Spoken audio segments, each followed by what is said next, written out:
दोस्तों, क्या आप जानते हैं कि आधार का नया अपडेट आया है कि आधार आपका पहचान पत्र है, आपका जन्म प्रमाण पत्र नहीं है।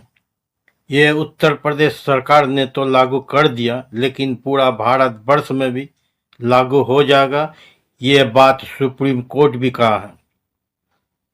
तो आधार सिर्फ जहां आपको पहचान करना है, जिस तरह से बैंक में, इंश्योरेंस में, जहां आपका पॉलिसी है उसमें, या पेंशन का अगर पैसा उठाने जाते हैं तो उसमें, या राशन उठाने जाते हैं इसमें, ये आधार से सिर्फ आपको पहचान होगा। लेकिन आधार आपका जन्म प्रमाण पत्र नहीं है, क्योंकि जन्म प्रमाण पत्र के लिए अब कोई भी सरकारी या प्राइवेट संस्था आपसे बर्थ सर्टिफिकेट अगर मांगता है तो आधार को वैलिड नहीं देगा, क्योंकि इसके लिए आपको जन्म प्रमाण पत्र देना है या स्कूल सर्टिफिकेट देना है, या तो आपका पास अगर पासपोर्ट है तो पासपोर्ट दिखाना है।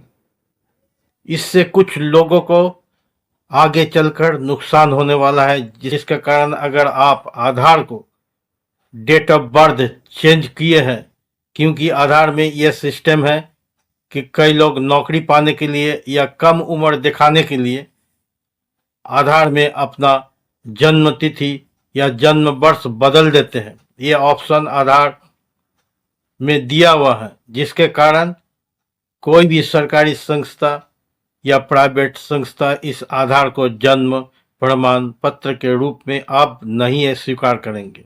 समय रहते हुए अगर आप नौकरी पेशा है, अगर आप पेंशन पाने के उम्मीद रखे हुए, अगर आपका इंश्योरेंस है, अगर आपका पॉलिसी है, तो आप पहले से ही अपना जन्म प्रमाण पत्र तैयार कर लीजिए।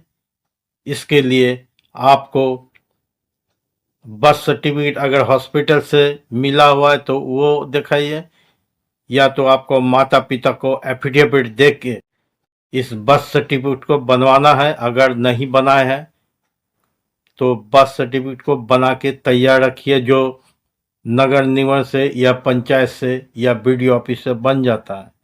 नहीं तो आगे चलकर आपको भारी नुकसान हो सकता है। ना तो आपको पॉलिसी के पैसा मिलेगा, ना पेंशन के पैसा मिलेगा, ना कुछ भी मिलेगा, क्योंकि आपको जो आधार जो दिए हुए हैं वो आधार से वो सिर्फ आपको पहचान करेगा। आपको बायोमेट्रिक देके आप वही इंसान है कि नहीं वो पहचान करेगा, लेकिन इससे आपको जन्म प्रमाण नहीं होगा। जय हिंद।